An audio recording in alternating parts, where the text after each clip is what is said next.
Terima kasih bagi Anda yang telah bergabung dengan Berita Bali hari ini. Bagi Anda yang baru bergabung, berikut 3 berita utama yang kami sajikan untuk Anda.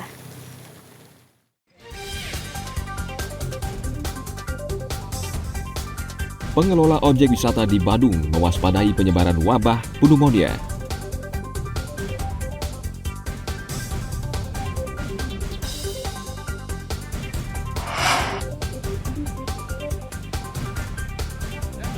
Jembatan gantung peninggalan Belanda di belah Batu Gianyar dibongkar petugas PUPR Provinsi Bali.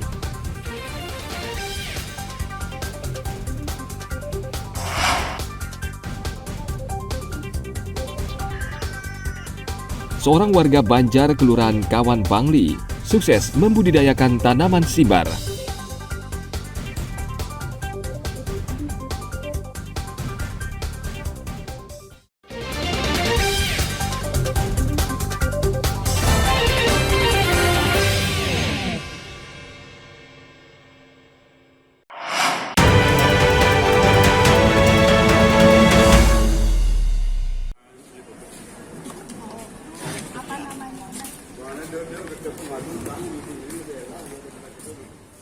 KPU Kota Denpasar mulai melipat surat suara untuk pemilu calon legislator di gudang logistik di Gor Lapangan Kumpiang Sujana Sabtu pekan lalu. Agar efektif dan cepat selesai, KPU meminta bantuan puluhan warga sebagai sukarelawan. Sejak Sabtu pagi, relawan ini sudah mulai bekerja melipat surat di gudang KPU. Meski honor yang akan diterima belum diketahui, para relawan ini berharap penghasilannya bisa membantu perekonomian keluarga. Bahkan salah satu relawan mengajak 5 tetangganya untuk ikut serta agar mendapatkan rezeki yang merata.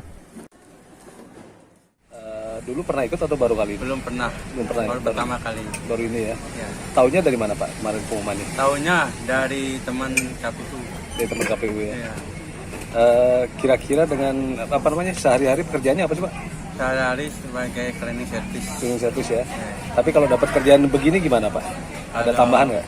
Nyari tambahan. Ada tambahannya? Ada tambahan. Tapi pekerjaan cleaning service-nya ditinggal dulu atau gimana? Kalau cleaning service-nya sih saya sudah selesai. Sudah selesai ya? Sudah selesai. Sekarang dapat Kebetulan ini dari kemarin tanggal 5-nya. Oke. Tinggalnya di mana? Di Pekambingan. Pekambingan. Iya. Taunya informasi ini dari mana? Di kelurahan. Oh diumumin, terus daftar. Di kelurahan, di Bagari kelurahan ngasih tahu. Dari tetangga ibu berapa orang yang ikut? Saya berlima ya. Berlima ya berangkat Ya. dulu ya? Setidaknya ada 80 relawan yang bekerja selama 8 jam untuk melipat surat suara. Mereka terbagi dalam beberapa kelompok.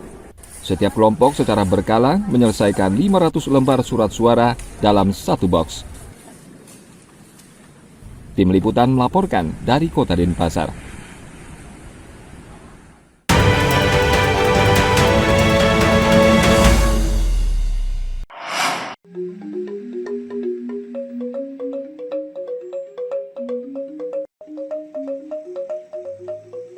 Bali tidak hanya menawarkan keindahan panorama alam, namun kaya dengan seni dan budaya.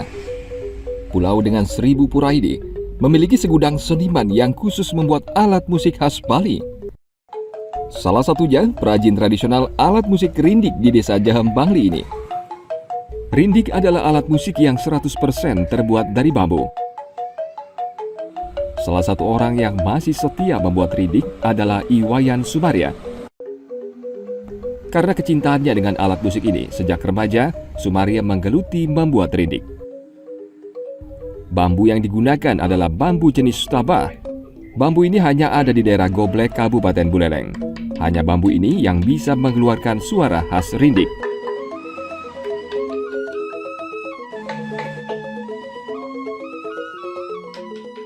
Apa Pak dipakai Pak? Bambu tabah namanya. Bambu tabah ya? Berarti memang bambu pilihan ya Pak ya? Ya. Yang sudah itu sudah matang ya. Sudah matang di pohon. Itu milih loh.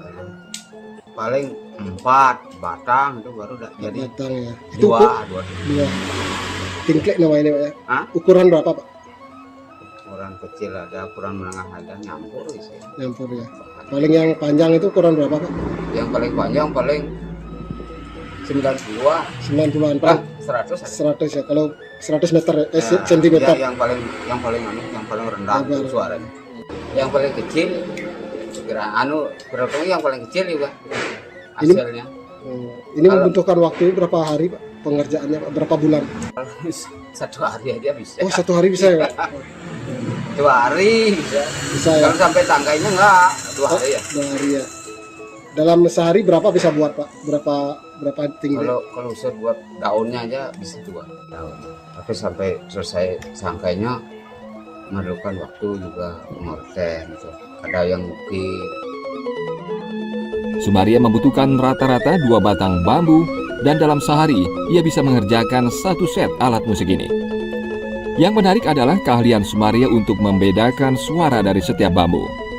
Keahliannya ini tentu terbentuk dari pengalamannya yang panjang. Rindik buatan Sumaria banyak dipesan dari luar Bali, bahkan hingga mancanegara. Ana Agung Gede Agung melaporkan dari Kabupaten Bangli.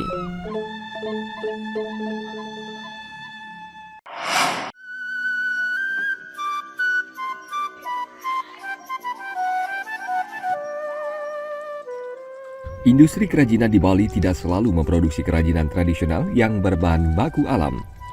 Sesuai tuntutan zaman dan pasar, sebagian industri kerajinan juga memanfaatkan bahan baku sintetis, seperti yang dilakukan sebagian perajin di desa Tembuku Bangli. Mereka memanfaatkan resin untuk membuat dulang, keben, dan tamas yang biasa digunakan masyarakat Bali untuk sesajen dalam upacara adat. Dahulu mereka memanfaatkan bambu dan kayu, namun makin ke sini, bahan baku alam semakin sulit dan mahal, sehingga alternatifnya adalah resin. Ini pesanan kemana aja Bu? Selain di Bali? Selain di Bali ke Sumatera, Sulawesi, Lampung. Itu jenisnya apa paling banyak dicari Bu? Dulang sama bokor yang kecil-kecil. Itu untuk keperluan apa biasanya? Untuk galungan, kalau tamasnya galungan, kalau dulangnya untuk upacara di Surang. Berapa pieces Bu per hari? Kalau dulang paling 20-an. 20-an. Ya, diambil sama 5 orang. Bahannya resin, kalau tamasnya pakai melamin. Ini didatangkan dari mana Bu? Nyetak sendiri ya? Resinnya ya, kalau dulang nyetak sendiri, kalau tamas-tamasnya beli. Darmini sudah 7 tahun menekuni kerajinan resin ini. Kendati terbuat dari resin, pembelinya tetap ada.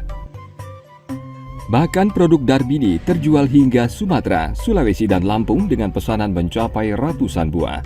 Dengan mempekerjakan 5 karyawan, Darmini bisa memproduksi 20 buah kerajinan dengan berbagai bentuk dan ukuran setiap hari.